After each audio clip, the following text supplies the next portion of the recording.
A very good morning to all of you. This is Rinki Singh, and today we are going to start the chapter of class 7 that still continue. Class 7 में हम पढ़ रहे थे transportation and excretion. Transportation excretion की जहाँ हम बात करें, आप सभी जानते हैं हमने ऑनलाइन क्लास में और यूट्यूब क्लास में फर्दर जितने इसके प्रीवियस टॉपिक थे उसको कवर किया था. जैसे कि हमने देखा था कि प्लांट में ट्रांसपोर्टेशन एक्सक्रीशन किस प्रकार से होता है. फिर हमने देखा था हार्ट फंक्शन को हमने देखा था. हमने जाना था कैपिलरीज, वेन और आर्टरीज क्या होती है, उनके क्या क्या फंक्शन होते हैं. अगर हम क्विकली वे में हम ह्यूमन सर्कुलेटरी सिस्टम की बात करें तो उनके अंदर आती है आर्टरी, वेन, वेसल्स और हार्ट. ठीक है, हार्ट हम ऑलरेडी कंप्लीट कर चुके हैं. आर्टरी, वेन, वेसल्स जो होती हैं, आर्टरी और वेन वेसल्स जो या कैपिलरी आप कहें, ये होती हैं. ये नलिकाओं के मैंने काम आप सभी को बताए थे, इनके क्या क्या वर्क होते हैं. अगर हम क्विकली वे में रिवीजन करें तो आर्टरी जो है आपके ऑक्सीजनेटेड ब्लड को कैरी करती है और वो अवे फ्रॉम हार्ट लेकर जाती है, यानी हार्ट से दूर पूरे सेल में, बॉडी के हर एक पार्ट में आर्टरी पहुंचाती है ऑक्सीजनेटेड ब्लड जिसमें ऑक्सीजन कैरी होता है. वहीं हम बात करें कि वेन्स का वर्क क्या होता है, तो वेन डीऑक्सीजनेटेड ब्लड को कैरी करती है और पार्ट ऑफ बॉडी यानी जितने भी सेल्स मौजूद होते हैं शरीर से, उससे डीऑक्सीजनेटेड ब्लड को कैरी करके हार्ट तक पहुंचाती है. यह हमने देखा था. कैपिलरीज क्या देखी थी मैंने आपको, कैपिलरीज के लिए एक शाखा का एग्जांपल दिया था. सपोज कीजिए जैसे ब्रांचेस ऑफ जो ट्री में ब्रांचेस मौजूद होते हैं, वैसे आपके आर्टरी और वेन जब आगे की ओर बढ़ते हैं तो कैपिलरी का रूप ले लेते हैं. जब उनकी शाखाएं फैलती जाती है तो पतली पतली शाखाएं जो है कैपिलरीज कहलाती है. आप सभी जानते हैं हमारी जो नलिकाएं हैं या पूरे शरीर में जितनी शाखाएं मौजूद है वो हर एक जगह आर्टरी, वेन क्या कैपेबिलिटी नहीं होती, वो इतनी मोटी होती है. तो इसीलिए कैपिलरीज बनी होती है जो कि हर एक पार्ट के, हमारे हर एक सेल तक वो डीऑक्सीजनेटेड या ऑक्सीजनेटेड ब्लड को पहुंचाती है. अब हम अगर आज की बात करें तो आज हम जो टॉपिक कवर करने वाले हैं वो ये है द मोस्ट इम्पॉर्टेंट टॉपिक. अगर आप कहें कि आपकी क्लास के अकॉर्डिंग, आप 7th क्लास में हैं, still you are in 7th class right now, तो आप 7th क्लास के अकॉर्डिंग देखें या आप एक जनरल नॉलेज की बात करें कि आपकी लाइफ में आपको इन चीज़ों की बेसिक नॉलेज ज़रूर होनी चाहिए कि आपका ब्लड के अंदर कौन कौन से कंपोनेंट मौजूद होते हैं, उनके वर्क क्या क्या होते हैं. बहुत बेसिक है और ये आपको डे टू डे लाइफ में भी ये चीज़ों को बहुत क्लियर रहना चाहिए. ठीक है, तो जैसे कि आपको ये टॉपिक नजर आ रहे हैं, हम क्या क्या कवर करेंगे. हम सबसे पहले ब्लड के बारे में जानेंगे. अच्छा, ये जो चारों चीज़ें यहाँ पर मैंने लिखी है ये ब्लड के ही कंपोनेंट होते हैं. अगर आपसे कभी भी कोई सवाल पूछे कि ब्लड में कौन से कंपोनेंट मौजूद होते हैं, उनके क्या काम होते हैं और क्या उनके नाम क्या होते हैं, तो आपको नाम में क्या बोलना है बेटा, प्लाज्मा. मैं इनको डिटेलिंग में समझाऊंगी इनके वर्क क्या होते हैं. वैसे तो हम ऑनलाइन क्लास में फर्दर कुछ टॉपिक को कवर कर चुके थे, पर डिटेलिंग में इसमें हम जानेंगे. प्लाज्मा, आरबीसी, आरबीसी को बोलते हैं red blood cells. Okay, WBC that's called white blood cells, and then platelets. ये चारों ही कंपोनेंट हमारे ब्लड के अंदर मौजूद होते हैं और इनके फर्दर वर्क बहुत ज़्यादा होते हैं. अगर हम ब्लड की बात करें तो ब्लड के अगर वर्क या फंक्शन की हम बात करें तो एक्सचेंज ऑफ गैसेस का काम करता है. Oxygen, carbon dioxide exchange of gases ये काम करता है. ये आपके पूरे शरीर में ब्लड जो फ्लो होता है, ब्लड फ्लोइंग का काम करता है, फ्लूइड्स को पहुंचाता है. और हम बात करें कि आपके बॉडी टेम्परेचर को भी ब्लड ही मेंटेन करता है. ब्लड के अंदर बहुत सारे कंपोनेंट होते हैं जिसके बारे में हम अभी पढ़ने वाले हैं, वो फर्दर अपने डिफरेंट काइंड ऑफ वर्क करते हैं. ठीक है, अगर हम बात करें कि ब्लड की मात्रा किसमें ज़्यादा और किसमें कम पाई जाती है, तो हमेशा याद रखना, ये मैंने ऑनलाइन क्लास में भी बताया था आप सभी को. अगर हम मेल के कंपैरिजन लेते हैं तो मेल में ब्लड की मात्रा अधिक होती है और फीमेल में ब्लड की मात्रा कम होती है, कंपैरिजन टू मेल. ठीक है, अब हम बात करते हैं कि आखिर ब्लड की क्वांटिटी होती कितनी है, तो 3 to 5 लीटर ब्लड की क्वांटिटी आपके शरीर में मौजूद होती है. अब हम प्लाज्मा की ओर बढ़ते हैं. प्लाज्मा क्या वर्क करता है, क्या होता है, तो बहुत ही साधारण शब्दों में कहें, अगर आपसे कहा जाए कि हमारा ब्लड का पार्ट फ्लूइड क्यों होता है, तरल क्यों होता है, बिकॉज ऑफ प्लाज्मा. ठीक है, प्लाज्मा के अंदर 90% या आप कहें 95%, ठीक है, या क्या होता है, वाटर की क्वांटिटी होती है, इसीलिए प्लाज्मा फ्लूइड होता है. ठीक है, आपके ब्लड का फ्लूइड पार्ट होने का एक महत्वपूर्ण कारण ये है कि आपके ब्लड के अंदर प्लाज्मा है। और प्लाज्मा खून को तरल या फ्लूइड क्यों बना पाता है? क्योंकि वो खुद अपने अंदर 90% वाटर को कंटेन करता है, इसी वजह से आपका प्लाज्मा फ्लूइडिक पार्ट होता है। वो प्लाज्मा आपके ब्लड में होने की वजह से आपका ब्लड भी फ्लूइड यानी तरल हो पाता है। ठीक है, आपका ब्लड बेसिकली तरल क्यों है? Because of plasma. अब प्लाज्मा का कलर क्या होता है? येलोइश कलर का होता है प्लाज्मा, क्लियर रखना है आपको। ठीक है, हमने प्लाज्मा देखिए, मैं ऑनलाइन क्लास में डिटेलिंग में पूरा हम क्लियर कर चुके हैं, इसमें मैं मेन चीजें बताऊंगी आपको। ठीक है, अब हम बात करें आरबीसी की, तो आरबीसी को रेड ब्लड सेल्स कहा जाता है। आरबीसी की बात करें तो आरबीसी के अंदर हीमोग्लोबिन की मात्रा होती है। ठीक है, हीमोग्लोबिन आरबीसी के अंदर होती है।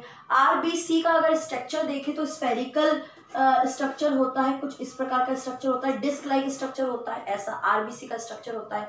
अगर मैं बात करूं कि आरबीसी की जीवन क्रिया यानी लाइफ स्पेन कितना होता है? लाइफ स्पेन क्या है? बर्थ टू डेथ तक की जो जर्नी होती है, जन्म लेने से लेकर मृत्यु तक की, मरने तक की जो जर्नी होती है, दैट्स कॉल्ड लाइफ स्पेन। तो आरबीसी का लाइफ स्पेन होता है 120 डेज, 120 दिन आरबीसी जिंदा रहता है। ठीक है, अब इसके अंदर एक इंपॉर्टेंट क्वालिटी जो होती है वो क्या होती है? इसके अंदर हीमोग्लोबिन की मात्रा होती है। आरबीसी में क्या होता है? हीमोग्लोबिन की मात्रा होती है। अब हीमोग्लोबिन क्या काम करता है? हीमोग्लोबिन दो इंपॉर्टेंट वर्क करता है। एक तो ऑक्सीजन को कैरी करने का काम हीमोग्लोबिन करता है, दूसरा हीमोग्लोबिन काम करता है ब्लड को रेड करने का काम हीमोग्लोबिन करता है। अच्छा, हीमोग्लोबिन ब्लड को रेड कैसे बना पाता है? क्यों बना पाता है?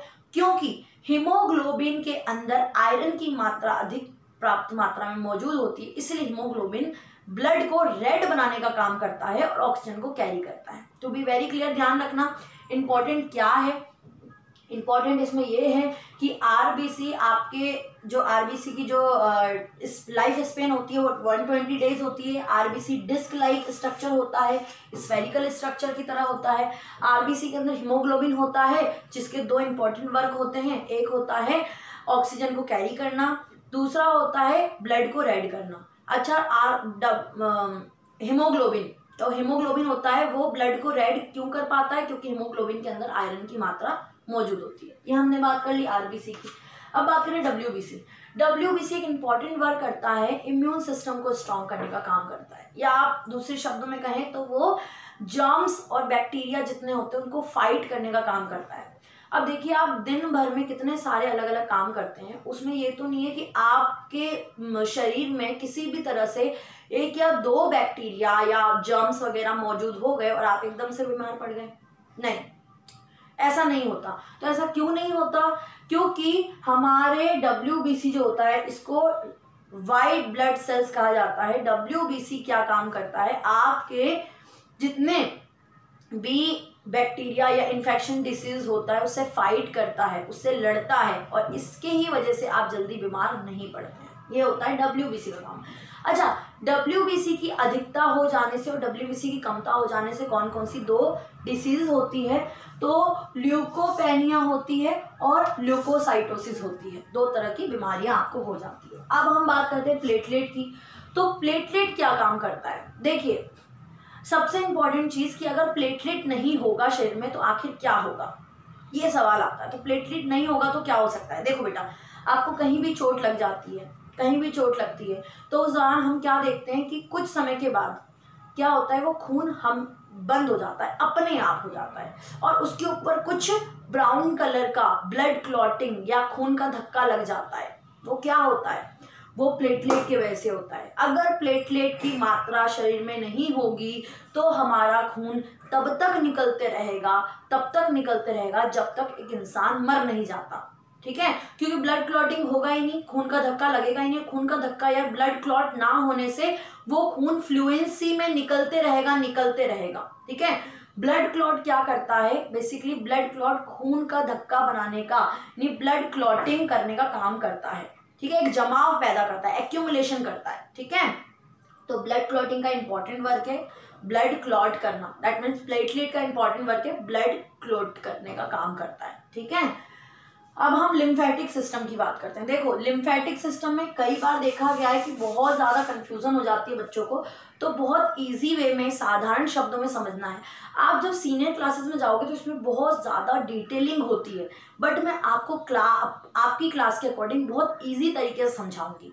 अब देखिए, आप सपोज कीजिए ये आर्टरीज हैं, हमने वेसल्स के बारे में बात की थी, आर्टरी और वेन के बारे में मैंने आप सभी को बताया था। ये आर्टरीज है।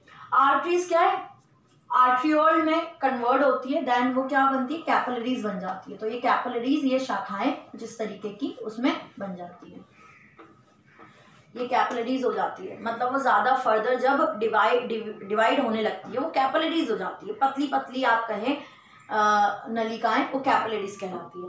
अब कैपिलरीज क्या होती है बेटा, अगर मैं कैपिलरीज का एक माइक्रो स्ट्रक्चर बनाऊं तो कैपिलरीज जो है सिंगल सेल की लेयर होती है। कैपिलरीज में कैसी लेयर होती है, सिंगल सेल की। मतलब ये इसकी ये जो सेल, ये लेयर जो है यानी जिससे वो कवर हो रखा है पूरा, वो सिंगल सेल की बनी है। सिंगल सेल की बने होने के वजह से इसके अंदर कुछ फ्लूइड पार्ट बाहर की ओर आ जाते हैं। अभी मैं लिम्फ समझाऊंगी, लिम्फेटिक सिस्टम पूरा समझाऊंगी, बस आपको बहुत साधारण शब्दों में जितना मैं बता रही हूँ उतना समझना है। हमने क्या ली, एक प्रकार की वेसल ली, दैट्स कॉल्ड आर्टरी। आर्टरी से वो कैपिलरी बनती है। कैपिलरी क्या है, जो पतली पतली आपकी नलिकाएं होती है, फर्दर जो डिवाइड हो जाती है उसको कैपिलरीज कहते हैं। अब कैपिलरीज को मैंने माइक्रो स्ट्रक्चर बना के मैंने आप सभी को बताया है। उसके कैपिलरीज की जो आउटर कवरिंग होती है या जिससे वो कवर रहता है, वो सिंगल सेल का बना होता है। ठीक है, ये सिंगल सेल का बना है।